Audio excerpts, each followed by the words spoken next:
Our guest today is a two-time guest now, Mr. Billy Ballenger. Billy, how are you, man? And thanks for chatting with us. Man, bro, I'm doing really good. So glad to be back with you for a second time. I must have did Yeah. something right, or you're really bored right now. No. No, I'm Uh, really. well, I enjoy it. yeah, yeah. We've got to know Billy over the last year and got to work on some things together. And he's got a heart for God. And man, when he was here down here in Florida, we went to a Coca-Cola store in Disney Oh, Springs, and I made him try this soda that they have it at Epcot too. They have like a Coca-Cola store there, but it's like Cokes from all around the world, different places, and you get to taste like what like their sodas taste like. But it's all hmm, Coke brands. They have this one called Beverly, and my little yeah. boy wanted Billy to try Beverly, and Beverly it looks like Sprite. It's clear, but it tastes Hmm. like garbage, like something that Rotten, it's rotten. terrible. Yeah.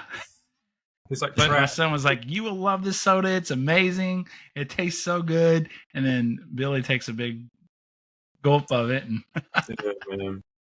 Fun times. That's what it's all about. But we had a good time. I'll yeah, never drink that again, though. So, Well, what, Billy, we'll get right into it. Tell us about the new Christmas EP, Greatest Gift. man, yes. We just we've been releasing these singles from it. Just Yeah, it happens. It happened fast. Just like last year, recorded an EP, a Christmas EP last year. This year, it happened rather fast. We didn't start earlier in the year. We actually didn't get started till September. And Mm. so um, I don't know. Like it's been a long time. Actually, I'm doing a Christmas tour with this EP this year with my not just the EP but other songs as well. I've been on on a lot of acoustic tours, and so this is my first Christmas tour in a long time. So I'm really excited to have the new music that's coming out and releasing. It's all got a powerful message, and I'm surrounded with great people that I get to work with at writing and my producer Riley Friesen, as well as um, just just a lot of good advisors and people that make those great suggestions. People that you can trust. It's important to release things. You want people to listen to it. You don't want people to be impacted by it. And the cool thing is that I'm working with people that it's always. I was just saying this. I was doing an acoustic show Sunday morning at a church, and I was telling this congregation how happy I was to work with people that are team players because it hasn't. I don't want to put people down, but it hasn't always been like that or felt like that in the past. When you're younger and you're just getting started in the music, working with music or recording music, things like that. Boy, I can help some young artists with this because you spin your wheels a lot of times. You just don't know things and you just jump right in, not knowing things. You may end up working with the person you're not supposed to work with. And it's so frustrating for an artist to not be able to put their thoughts, their feelings about it, their opinions on the table because everybody else around them knows better. You know what I'm trying to say? So, man, I feel so blessed the last few years. And obviously, I just won't work with people now that aren't going to be team players. You know what I'm saying? Like, I want suggestions from these guys, especially I try to work with people that are winning, but I love it. When I walk into the room with these guys, I get to walk in the room with now. It's like we're a team in that room. We're working. We have a goal. We want to reach people. We want to be heard. We want to get the music out there, and it's a team effort. And that's what's continuing to happen. Since coming off the Winter Jam tour, I've met I was telling Jacob previously, and some other chances we've had to talk that I met some awesome people on that tour. Jason Roy from Building 429 being one of them really took me under his wing and help me craft the songs and help me get them into a position where we can get it spread to a wider audience. And the songs to me um, create. It's really I love the music. We all love we love music, right? So we're doing this, but Yeah. if we're honest with ourselves, we know that there's a deep root why we do it. There's got to be some kind of like heavenly reason that we get to do this. I mean, it's great that we get to have fun every day with it, but what I'm saying is there's got to be something life-changing about it.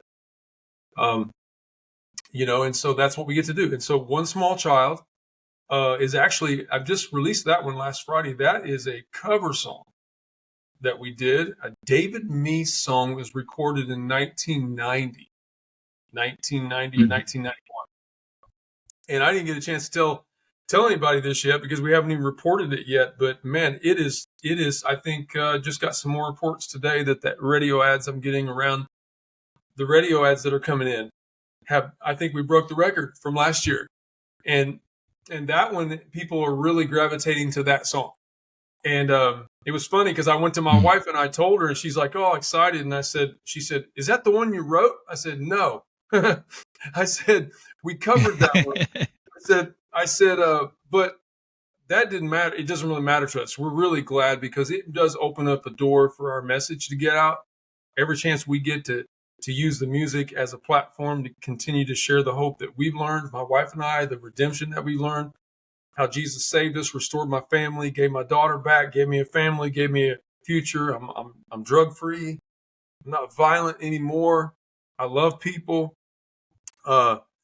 even in traffic, and all those things. But I just think that, and then we've got Greatest Gift. Wrote that with Riley, and God it's one of those songs you're like, man, it came together quickly, but God just visited us with that song. It's got a great message. It's about Jesus. It's about the real reasons of Christmas. We get to glorify him through the song. It's got musically, it's something that it's attractive and you're drawn to, and I don't know, I just feel very blessed. And then we did a remix of All Year. Made a few adjustments to that song. We released it last year, and I felt like that it got some attention, but I didn't feel like it got the attention that I don't know, like it just felt I can't shelf that song. It needs to come out more. It needs something.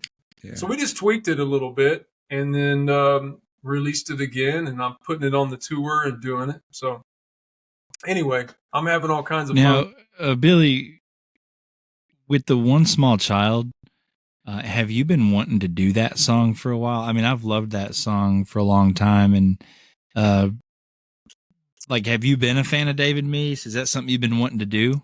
So okay, I love you. I'm glad you asked that question because your first question, no, I didn't. To be honest with you, I never heard of the song before till this year. That's pretty cool that you're a real music fan, bro, because I do know of David Meese, and I'm tell you, the first time I heard about him was when I was in prison, incarcerated. And those that are listening may not know that, I was incarcerated. Those that know my story. But anyway, when I was in prison, somebody sent me music. This one prison I was at, you could have music sent in, you could listen to music and stuff, and have a device to listen to it and everything. And in the prison dorm, headphones, and David Meese. They sent me David Meese. I'd never heard of this guy. And I thought that vocal was really, I don't really know that much about him.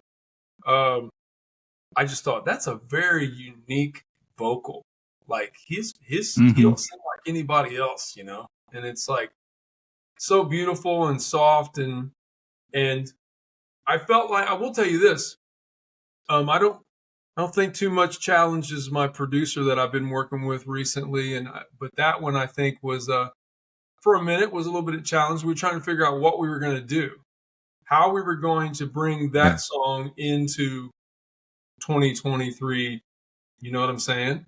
Like last year we covered a song called Joseph's Song, and that we pulled that one from 1989.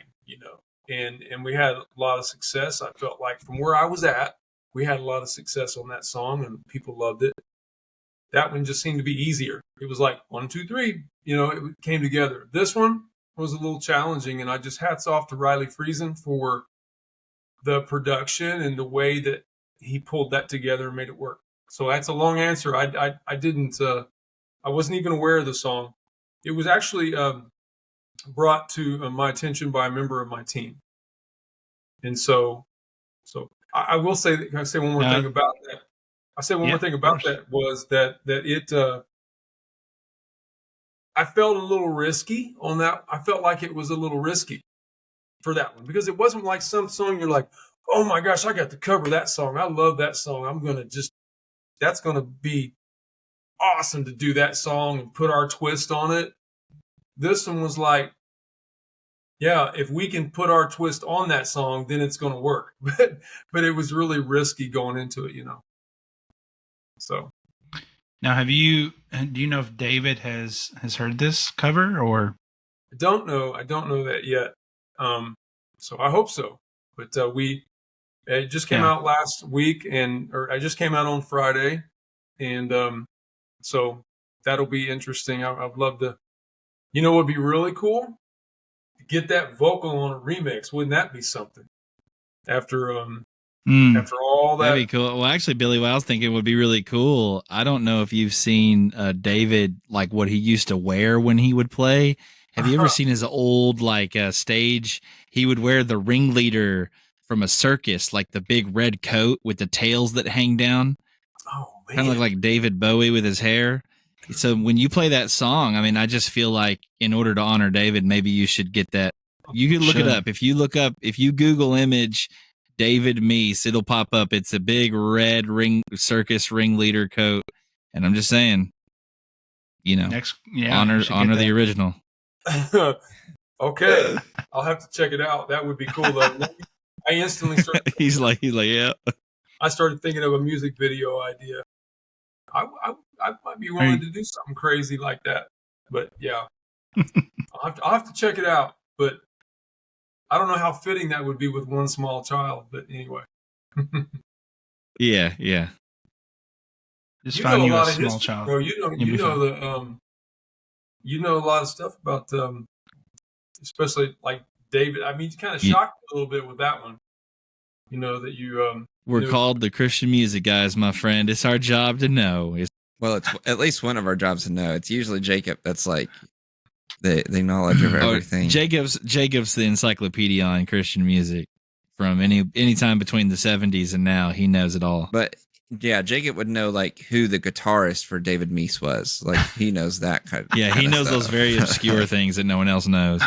So when these people sent me when they sent me the music to the prison, they also sent me a second chapter of Acts. I mean, they were like sending me some stuff. Mm. I thought Our mom used to love them a lot. what Yeah, I was about to say, I remember the cassette tapes. was it? Harvest? Is there a group called Harvest? Do you guys know of them? Probably, I don't know. But Stumped. Matthew Ward from second chapter of Acts can sing. Yeah, that's great vocals. But anyway, yeah, man, I don't know. The truth of the matter is that truthfully, I'm not just saying this because we're together tonight and we get a chance to share this with the world, but just to get to be a part of this and to do it and to meet the people and learn about it. There's something unique about it. I said to my wife at lunch today, I said, music doesn't strike you the same way it does me. It's just, she's just a little bit different. I said, you either understand it or you don't. You know what I mean? And she said, I mean, she likes music and things like that, but it's just not the same. Like for all four of us right here, And Right. so Yeah. So and you say music hits differently for different people, and we also know that while writing music, we've talked to many artists, and it is somewhat different on their process and how they write, and what they get inspired from. What does your writing process look like when you're writing songs? So I'm glad you asked that question. So for years, I really wasn't something that I dug into real deep. That seemed to be a struggle, a real struggle. And I sang cover songs for years and years and years and years. And then I happened to meet the lead singer of a band. His name is Aswan North. He is still the lead singer of a band called the Paper Tongues. And I met Aswan, and we started working together, and we were in Atlanta. We went in the studio, and I love the way that these guys write, because I can play a few chords on the piano. I got an acoustic. I know a couple chords on it. It's not. I'm a singer. You know what I mean? And like Toby Mac said one time, I'm blessed to have people around me that make me better. So, but Yeah. working with Aswan in the studio, man, I loved how they wrote. Basically, we're in the studio and we just start something on a synth pad and maybe put a beat with it, and we literally start passing around the microphone, hit record, and give it to you, and each of us just in front of each other just start humming something, anything that comes to us, and see if something comes out, a hook, anything, musically, and then put some lyrics to it. So when I was on Winter Jam and I was looking forward to work, started talking with Jason Roy and Jesse Garcia of Building 429. Then when we finished with Winter Jam during COVID, actually, everything shut down. I went back in the studio with those guys and I told Jason, I said, that's how I want to write. I want to go in the studio. I didn't know his writing process. I said, this is how I want to do it. I loved it, to be able to just pass the mic around, see what happens, Yeah. And Jason's was a little bit, different from that. We didn't pass the mic around kind of a thing, but those guys were just very fast. But I got to tell you, some people may spend years keeping track of every single lyric that comes to them, every melody that comes to them, any type of a idea, and they just document it. That's not me. I'm a preacher, a singer. I got to spin on a lot of plates, and I've traveled for years and years and years, and that's always been me, putting on events and doing all this different kind of stuff. So I was just telling somebody recently, I don't write until I go to the studio. That's just how it happens. I may not have any idea about it now. We'll pray together in the studio. We'll start those conversations in there. We're having our coffee. We're relaxing. We're chilling, And then I remember in September sitting down with Riley, and I just did a concert in Branson, Missouri. And I met a friend who I hadn't seen in many years. And he said, man, I want you to know I'm doing so much better now than I was back then. I said, bro, I thought you was doing good back then. He said, no. He said, back then I was just checking all the boxes. And I thought, oh, that's interesting. Okay. And I didn't think anything about a song. And me and Riley are in the studio. We're talking about the Lord. We're talking about this brother I just talked to and how the Lord's ministering to him and how he's growing. And I told Riley, my producer, I said, yeah, he said something about, yeah, man, he looked at me and said he was just checking off the boxes. And instantly my producer lit up, and there we went. And we were just having our coffee. We just got together. We hadn't seen each other in a while. We're going to get to work on the Christmas EP, Christmas music. And he goes, that's a song.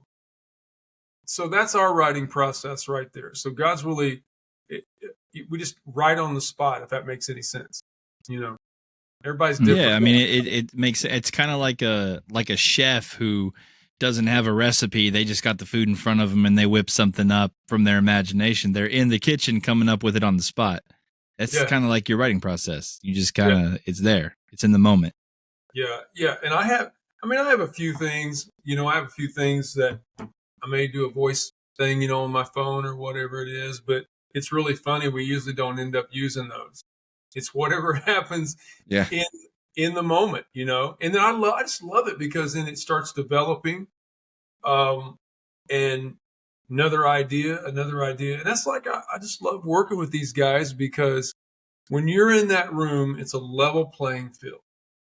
And the dreams that I had since I was a young kid about being involved in the industry, the Lord has just blessed me to work with people like you guys or others who love music, who love the Lord, and I just get to be a part of it. There's really no words to express how blessed I feel that, and I'm working with guys that are able to figure out what to do with my voice. Producers that are figuring it out. Like, I think we found a good place for your vocal. I sang heavier rock years ago. I tried that. I love the music, but really it wasn't what my vocal was for. You know what I'm saying? So it's an interesting thing. Well, Billy, the last time you were on, it was around Christmas time last year, and so you're kind of becoming our Christmas season guest. You're like the hallmark of the Christian music guys, the Hallmark movie, the Christian music guys. But the last time you were here, we talked about your favorite Christmas song and some of your favorite Christmas movies. And so we wanted to kind of play a little trivia with you. Okay. A year later. But last time you mentioned your favorite Christmas song is "Oh Holy Night." So the question is, do you know who wrote the English lyrics to "Oh Holy Night"? Without Google. Man, no, I don't. You had So to his name's John Sullivan Dwight. It's all right. His name's John Sullivan Dwight. It's my favorite song. It's an awesome one. It's the top 5 of all time for me, not just Christmas. But did you know that it was originally written by an atheist? So the lyrics were written by an atheist, and the composer of the music was a Jewish man, and they teamed up and came up with the original version. Isn't that wild? That is wild. Gosh, yeah. Never would have thought. I mean, I know, like, it's my favorite Christmas song of all time. I've listened to it my whole life. I love it. And then one day I was sitting there and someone was like, that was written by an atheist. I was like, no. I Googled it. Sure enough, I was like, you got to be kidding me. That's a trip. It's funny because we've been kicking off the Christmas tour now, doing Christmas shows and stuff. And I'm rehearsing that song this week because even though I love the song, I've never performed it. So this Sunday will be the first time I ever performed it. So that's interesting information. Who would have thought? There's an anointing on that song. Just shows you God will use anyone anyone that he wants. Anyone he wants, God will use them. Absolutely. What else you got? All right. Next one is looked at. You're gonna tell him you gotta make sure that he knows you're quoting a movie, and he's gotta tell you which one. Because okay, okay. That is very true. That is very true. Okay, so I'm quoting a movie. You gotta tell me which movie it is. That's a very good piece of information. Look, Daddy Teacher says every time a bell rings, an angel gets his wings. Oh man, yeah, it's a Wonderful Life. Yes. Is that right? Amazing movie. Yes. Yep, you got it. You guys should have some another one, Billy, is confetti or ding, something. Ding, ding, ding. Everything. Jimmy Stewart's there. Wait, it's a good movie. I got some trivia about that movie. Oh, bring it on. Bring it on. Yeah. So what time of year was that movie filmed? I'm going to assume summer because I feel like most movies are. Yeah, summer. And it was excruciatingly hot. And they made all that. Oh, that's wild. It's a trip. And the movie was a flop when it came out, by the way. It picked up steam later. Anyway, what I get for watching documentaries. Wow. Yeah, it's crazy. Like I've talked to so many, like we've interviewed people, and we love Christmas. And so it's always interesting to hear, like, who was it we were talking to? One of my favorite Christmas albums of all time was Brian Duncan. And we were talking to him one time, and I was just talking about the vocals and the choir that he had and all this stuff. And he goes, yeah, man, I remember that day. It was like 98 degrees outside. We were roasting, and and I'm like, dude, you just ruined the song for me. Cause in my head, that's so hard to fathom that beautiful song with that choir of, the kid choir was done in 96 degrees in California. It just ruined it, man. Yeah. Cause I believe Brian also said something about the Christmas song, the White Christmas with Bing Crosby. He said Bing wrote that in the middle of the summer too, or something like that. Yeah, there's some interesting stuff, man. They must decorate early for Christmas. You're gonna hate it when I tell you that Rudolph the Red-Nosed Reindeer was all that little characters and everything. That was all done in China. Oh yeah. I feel like I saw a documentary about this. Once upon a time. Yeah. But I'm not going to let it. That's still one of my favorites, so I'm not going to let it ruin that for me. But it was. So, isn't that crazy? Man, that's what they were doing. Crazy. They were no one tell them. No one. What? No one tell them that Rudolph's not real. But hey, the person that did the voice for Rudolph is a woman. Anyway, here we go. Yeah. I could see I'm that. sorry. You guys are interviewing me. Go ahead. No, this is great. This is wonderful. That's great. Okay, here's another movie, Billy. Can I refill your eggnog for you? Get you something to eat? Drive you out to the middle of nowhere and leave you for dead? Man, have no idea. Gosh, what is it? Is Christmas it Vacation. with like Chevy Chase? The Griswolds. Yes. Really? Yeah, that's Clark Griswold telling that to Eddie. Now, Billy, I want to make a confession. You did not say this was your favorite Christmas movie. I just added that in there because Yeah. that So is wait a a minute, who was hilarious Eddie? movie. Was Eddie who was Eddie? Cousin Eddie. He's the crazy cousin From who Oklahoma? kidnaps the guy and all that stuff. Okay. Not the Okay. Anyway, I'm thinking of the first movie. I'm not thinking of the Christmas one. So anyway, I need to go watch Oh it. yeah. Vacation. where they go to Wally World. Yeah. Yeah. So yeah. He's got like I think the dog dies on the trip. But anyway, that's not Christmas. Yeah. Yeah, that's the one. That's the one. Yeah. It's- Oh well, Billy.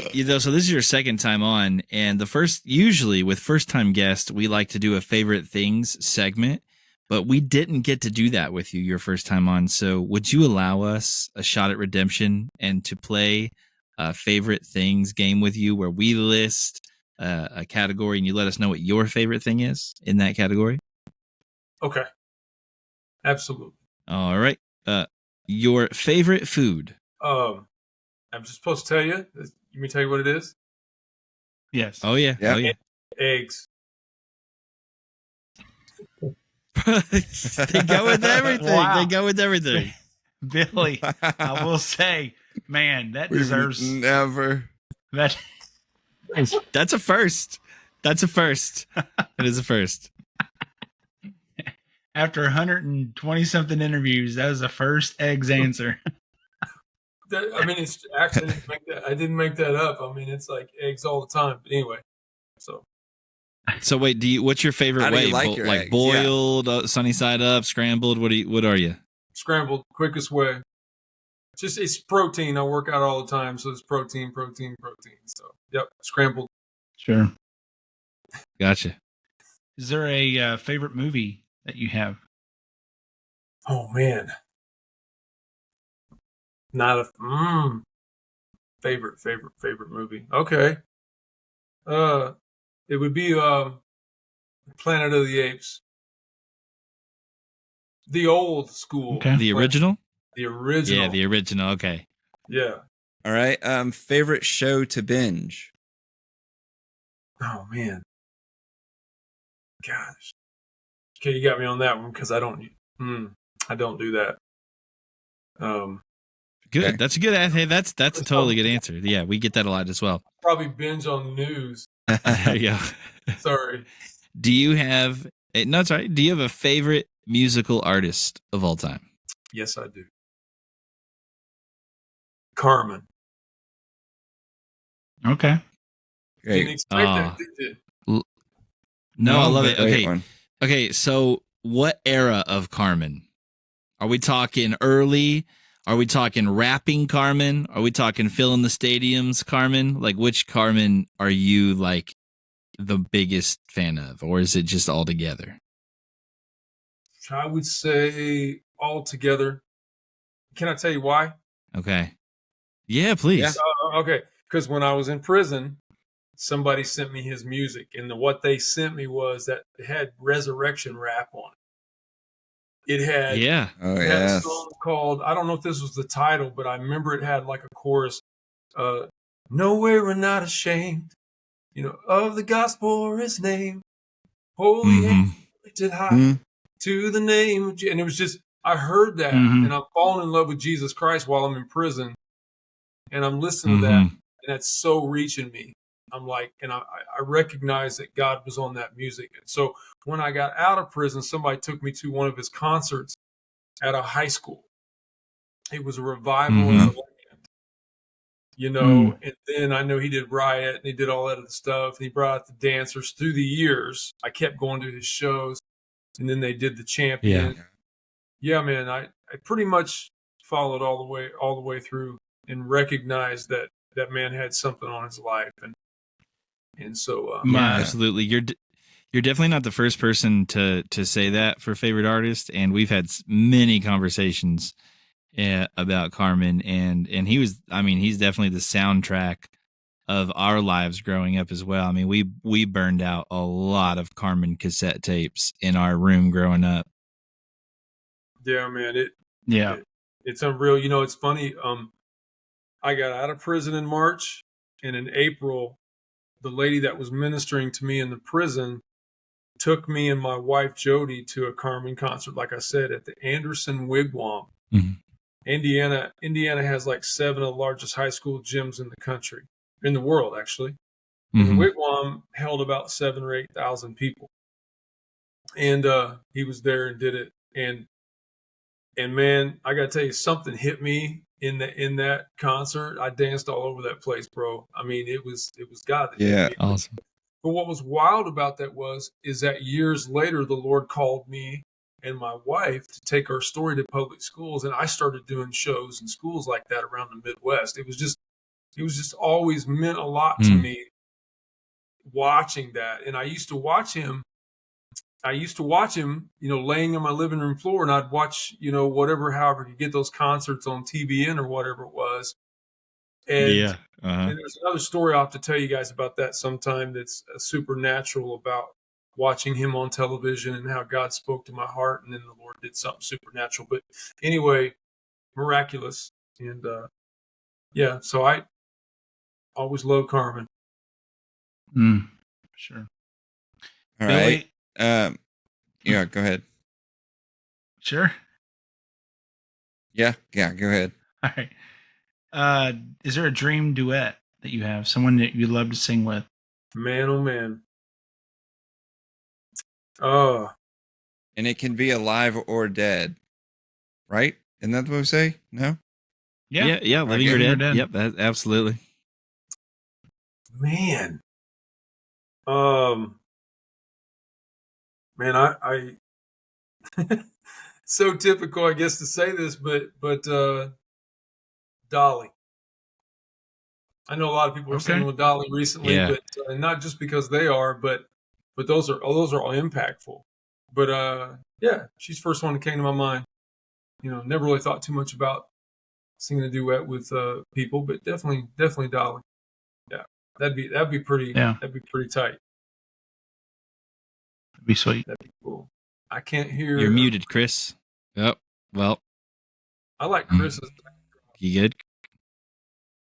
When his camera went off. Yeah, as soon as you said it, he's like, no. There you are. We can hear you. This is why we post edit. Well, you do a good job at it. I'd love to take credit, but it's all Jacob. He does all the editing for us. No wonder he can't take my calls. Jeez. Yeah. Are you there, Chris? I should be, yes. There you are. Yep, yeah, you're good. You're good. You're back. All right. Yeah, I don't know how my mic disconnected, and then when it reconnected, it did my AirPods instead of the actual mic. All right. Did you go on, or No. you all stopped for me? No, yeah, we were waiting for you. So patient. All right. Your favorite ice cream flavor? Chocolate. I'm glad these aren't on the timer because I'm too slow on these. Yeah. Hey, no. I'd say chocolate would be the one.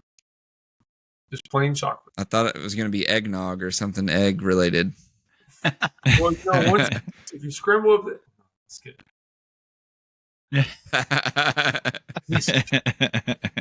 Scramble up the eggs just right. Yeah. No. You know, I actually said ice cream. So, but if I want to throw this in. So if my wife Jody's like, hey, I'm going to get some ice cream. What do you want? I'll tell her to get a container of sherbet, orange sherbet. I would rather eat that than ice cream. Okay. And I'll eat the whole thing. like it'll be gone. Yeah, So, I just got introduced. The other day I was at a friend's house and they were telling me how they grew up on peppermint ice cream, like candy cane ice cream. oh wow, And I was like, I've never had it. And they were like, it was like nostalgic, like around Christmas time. That's what his mom would go and get. And then prior, like grandma and everything, that's what they would do around Christmas time was peppermint ice cream. So we actually went up to Kroger because I was like, I've got to try this. And I will good. say, I was pleasantly surprised. Like it was pretty good. I was like, okay, but I could also see how like it could be nostalgic as far as like around Christmas time because Yeah, it is definitely like that. I'm eating a peppermint candy cane, but in ice cream form. yeah. Now that you said it, I'll go do it. I mean, because I want to try it. I've never even Yeah, thought about. Has it got chunks of it in there? Or is it just the flavor? it does. No, it has. It has. So the brand we got, I don't know where you're at if they have Kroger, but we got it at Kroger, and I think I got the Kroger brand one, and it is pink. It's the actual pink ice cream, and it's got little bits of candy cane, as well as like a mint peppermint pink syrup, like that's swirl, I guess. That's inside of the ice cream. So you don't have to Pretty- brush your teeth after you eat it. I mean, you're just That's I don't know if Wow. that works like that. I don't know about that one, man. I'm not sure that. We got Kroger here, so we have to check it out. Check that one out. But Oh yeah. Awesome. Billy, do you have a favorite Bible verse? yo, man, this one kind of floats around because I have so many. But I would say Psalms 37:4. What should be the same one I said last year, Jacob? I don't know if you asked me this or not, but anyway, Psalms 37:4. Delight yourself in the Lord, and He will give you the desires of your heart. Commit your way to Him, and He will bring it to pass. Yeah, that scripture, and that was one that Good. somehow I came across that one when I was incarcerated. Any person incarcerated would like that scripture. right. You know? Yeah. Yeah. Yeah, man. That's Well, Billy, that's been besides besides your Christmas music and your tour, what else is next for you? What, like 2024? What's that look like for you, and how can our listeners keep up with you? yeah, we're just really right now. The Lord's just really encouraged me to and Jody to stay the course. You know, I thought about next year. Thought about 2024. Right now, we're just treating it like we're going to continue. We're going to continue to do what we're doing right now. We're booking dates. We want to be out amongst the people. We want to minister to the people. We'll definitely do more. It's in my heart to do more festivals next year. And then, I can't wait to get in the studio. Now, you'll appreciate this. So I haven't recorded. I mean, so we've been releasing a lot of singles, things like that. But I have in my heart to get in the studio and just break out a full record, full album. And probably would be a good idea to get started on the Christmas stuff earlier next year. But yeah, so yeah, because it's a lot. But we did a lot more touring this year than we had done in a while, and that's a great thing because we just love people. I mean, we just a lot of opportunities, and the cool thing about it, it's music with a message. It's never just. Hardly ever do I just go do some songs and see you later. It's always a chance to drop nuggets of God's goodness to people that are hurting and broken and they need help. And so that's what I look forward to. And I just feel like that I'm just supposed to remain obedient to the Lord in this call. And let me throw something in there real quick because, this could be encouraging to the listeners is that when I say to be obedient to the Lord, I don't mean like, oh man, it's such a struggle, but I'm going to be obedient. It's not like that. I don't mean that at all. I'm enjoying it. But man, this wakes me up every morning and puts me to bed every night. Like it's not something I have to stir up to try to motivate myself to want to to do it, you know when God's dealing with you about something. He won't leave you alone about it. The Holy Spirit's gentle, but he won't, leave you alone. It keeps coming to you. And so I would just say that. See, I used to do a lot of speaking in public schools. I bring in major production into these high schools. I did that predominantly for like 15 years, just thousands upon thousands. And we did this thing. And recently I spoke at some schools, like 7 schools in 3 days, something like that. And a friend of mine did an event like I used to do where they'd bring in all this major production. It was a FCA. They did like an FCA thing, Fellowship of Christian Athletes. And man, they brought in major production. They had a huge turnout.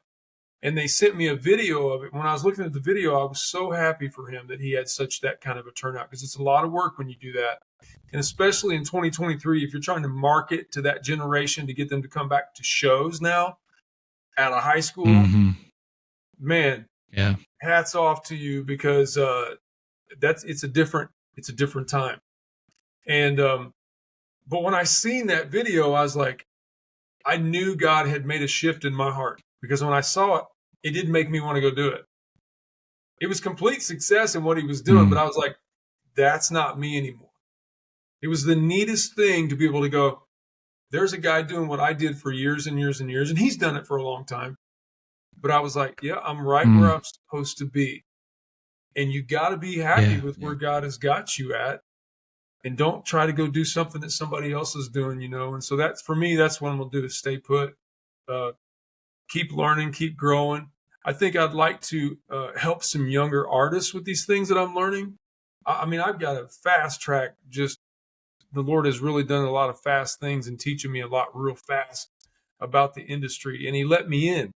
And so I've learned some things that I could save some of these young artists that are coming along. I could save them some money. How it is with every young artist that's excited, maybe has a band or puts a band together, is what's their big thing? Man, if we could just get in the studio and record, we're going to make it.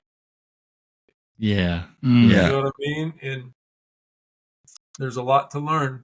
Keep following your dream, but you can do it a different way. Yeah. Well, Billy, thank you, man, for chatting with us this evening. And it's always a pleasure. And The Greatest Gift, you got a few songs out. Greatest Gift will be releasing next Friday, correct? Day after Thanksgiving. Okay, awesome. And check Billy out. What's your socials where people can catch up with you? Yes, Billy Ballenger Music. Yep. So they find me on Facebook, Instagram, Billy Ballenger Music, and everything's right there. And Billy Ballenger on Spotify, of course. And it's a blessing. Yeah, people are following and sharing the music with others. So maybe 2024, Dolly Parton will be calling you up. Come on, man. Singing some 9 to 5 with you, or something. Have you had her on yet? Come on, she's going to be. You have to. She's a little busy. Call me up when you get her on. Yeah, she'll be on. She's busy making roller coasters in Dollywood. So. Yeah, I appreciate what you guys are doing, though, man, and glad to be a part of it. I really am. It's a great honor for me, and thank you for letting us share our stories and share what God's put on our heart. It means a lot to us.